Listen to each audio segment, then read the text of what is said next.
La Bible dit un jour est comme 1000 ans.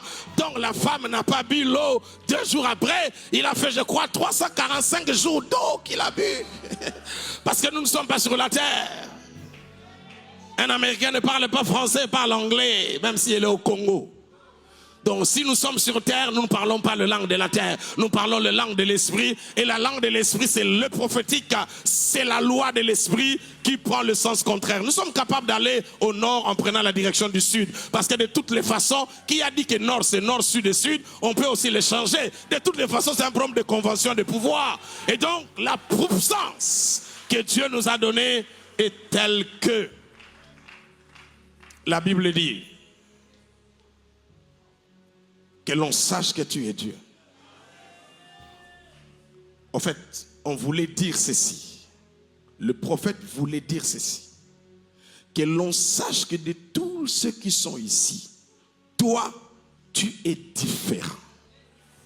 Je reformule ma pensée. Il est en train de dire qu'on sache que de tous les dieux qui font de bruit ici, toi, tu es au-dessus. Je vais t'aider parce que j'ai l'impression que ton français est resté à la maison. J'étais en train de dire que le prophète était en train de dire que l'on sache que toi, tu n'agis pas comme les autres. Que tu n'as pas la même position que les autres. Mais le prophète rattache à la position de son Dieu aussi sa position. Non seulement que l'on sache que tu es Dieu, mais que l'on sache aussi que je suis ton serviteur.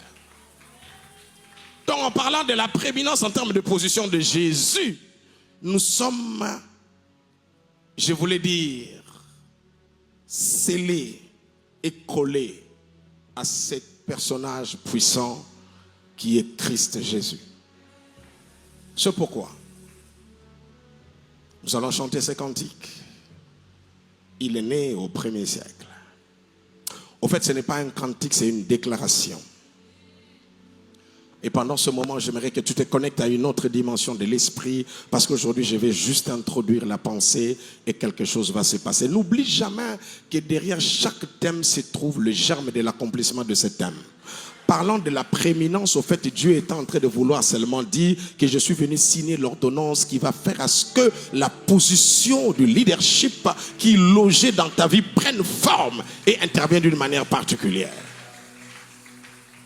Chantons ces cantiques rapidement en un seul couple et nous voyageons dans la présence de Dieu pour dire qu'il y a un moment, un homme qui avait la chevelure longue, il avait 33 ans, avait une couture, avait une robe à une seule couture et des sandales qui traversaient les rues de Jérusalem jusqu'à Bethléem, et que cet homme appelé Naziréen pour les autres, les sales en barbe, qui n'avait ni femme ni homme, lui-même étant Dieu, qui a pris la forme humaine au travers de la parole, a traversé pour remettre à zéro ce qui avait commencé et qui avait pris la chute. C'est pourquoi lorsqu'il est venu, il a utilisé les mêmes choses qui ont fait que hier notre premier père meurt. Il était question de prendre le fruit qui était dans un arbre et de manger. C'est pourquoi, sachant que le bois sort de l'arbre, Jésus a pris la dimension de l'arbre en termes de poteau et l'a ramené à la croix. Et la Bible dit que ce jour-là, il y avait un sérieux problème parce que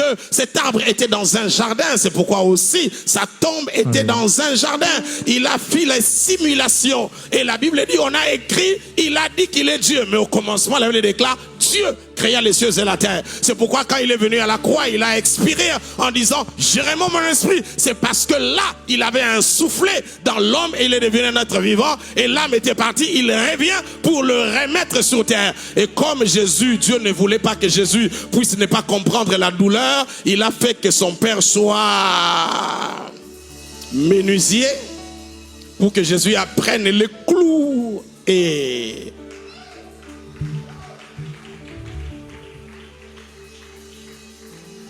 qui comprennent que le bois, les clous feront partie de sa vie. Et il est mort avec, il a dit aux clous, nous nous connaissons depuis longtemps, depuis que j'étais chez mon père. Et le bois, il dit, mais tu me connais, il dit, Seigneur, on te connaît, donc on ne va pas te faire du mal, on te transporte seulement au temps opportun, tu vas partir. Parce que Jésus, on ne l'a pas tué, Jésus lui-même est parti. On ne tue pas un Dieu. S'il n'avait pas dit mon âme, je remets mon esprit, il serait jusqu'aujourd'hui là, en train de vivre, parce qu'un esprit ne meurt pas par hémorragie. Alléluia. Il est né au 1er siècle. Alléluia. Il s'appelait Jésus de Nazareth et nous allons prendre la direction de commandement par la grâce du Seigneur. Alléluia. Alléluia. Jésus. Il naquit au 1er siècle. Yes. Il s'appelait Emmanuel. Son langage était troublant, car il parlait toujours d'amour, ayant eu comme ami Alléluia. de pauvres pécheurs de Galilée, Yes. qui le suivirent jusqu'au pied de la croix. Oh. Oh, quel immense amour! Yeah. Si j'ai souvent douté de lui, et même si je ne l'ai pas compris, je tourne la page, voilà. Et maintenant je sais, je crois. La vie, l'amour, l'espoir, c'est Jésus vivant dans mon cœur. Oui, j'aime, je l'adore. Oh oui, j'ai chanté son amour. Yeah. Il parle aujourd'hui de toi. Une autre fois, il résonne encore dans mon cœur. Et rien ne me fait plus peur. Il parle aujourd'hui de toi. Il résonne encore dans mon cœur. Ô Seigneur ressuscité, je dépose ma vie à tes pieds. C'est le prix de ma liberté. Jésus est le prix de ma liberté. J'étais en train de dire, Jésus est le prix de ma liberté.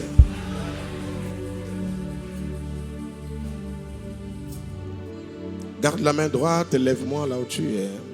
Regarde-moi où tu es. Je dis merci à Dieu et au prophète pour la confiance renouvelée. Comme je disais au bureau, ce thème est rattaché à ta personne. Dieu est en train de faire une sorte de mise en place. Il est en train de faire le rangement prophétique. Il y a un remue-ménage qui se fait dans le domaine de l'esprit.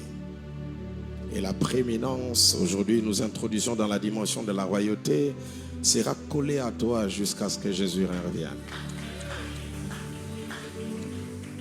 Je t'avais connu à l'époque de Mapre et tu encadrais déjà des rois en dehors de ce pays. C'est ça la différence de ceux qui portent l'onction royale et ceux qui côtoient ceux qui ont l'onction royale.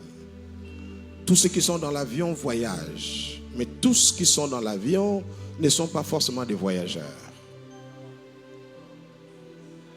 Parce que l'hôtesse ne voyage pas. L'hôtesse travaille dans l'avion. C'est toi qui voyages. Son voyage n'est pas voyage.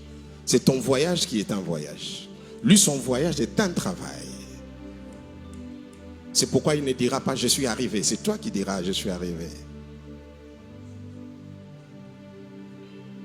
Quand quelqu'un porte ce vase de la royauté, cette onction dépasse les limites de sa nation et de son environnement. C'est là qu'on reconnaît quelqu'un qui porte l'onction de la royauté.